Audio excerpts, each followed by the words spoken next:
Thrombosis can occur, which can lead to total occlusion of the vessel, partial occlusion, or embolization. Then vasoconstriction can occur due to circulating adrenergic agonists which are released, or due to ADP which is released by the platelets, and endothelium released factors. As you can see in this diagram, this is a normal blood vessel. If atherosclerosis occurs, there is formation of plaque.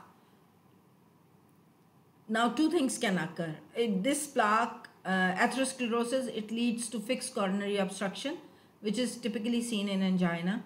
Then either platelet aggregation occurs on the atherosclerotic plaque, or it becomes fixed, the plaque, which leads to fixed coronary obstruction, which is seen in chronic ischemic heart disease.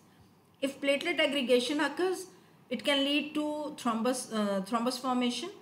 This thrombus can be occlusive thrombus, causing acute transmural myocardial infarction or sudden death, or it can be partial, as is seen in mural thrombus, that is the mural thrombus with variable obstruction.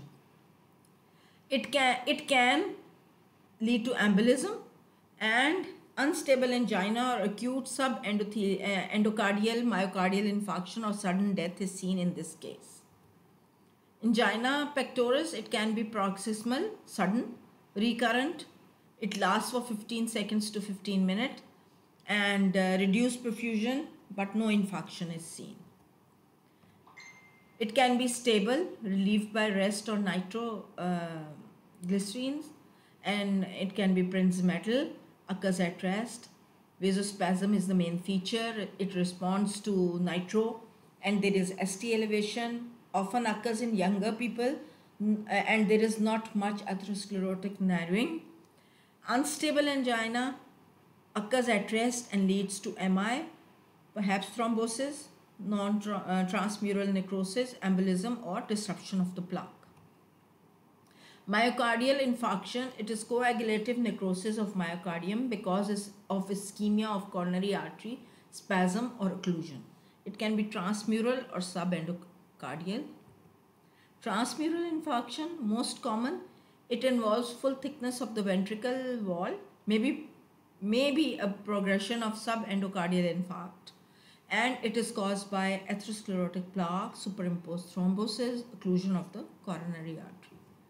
Subendocardial infarct, it involves inner 1/3 or half of the ventricular wall.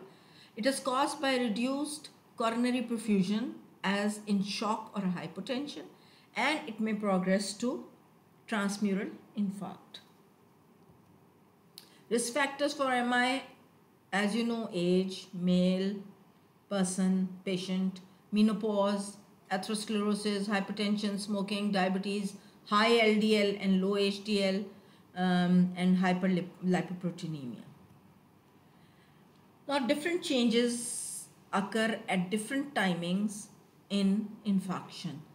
At half to 4 hours, no gross changes or microscopic changes can be observed.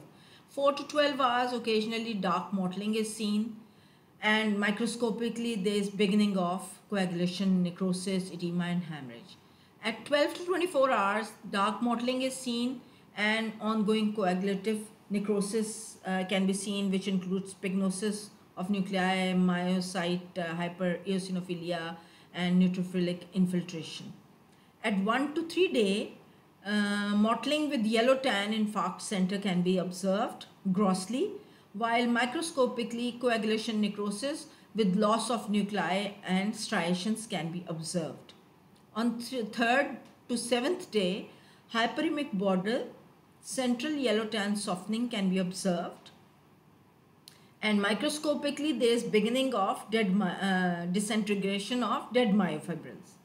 On 7th to 10th day, maximally yellow tan and soft depressed red tan margins of the infarcted area can be observed, while microscopically well-developed phagocytosis of dead cells can be seen.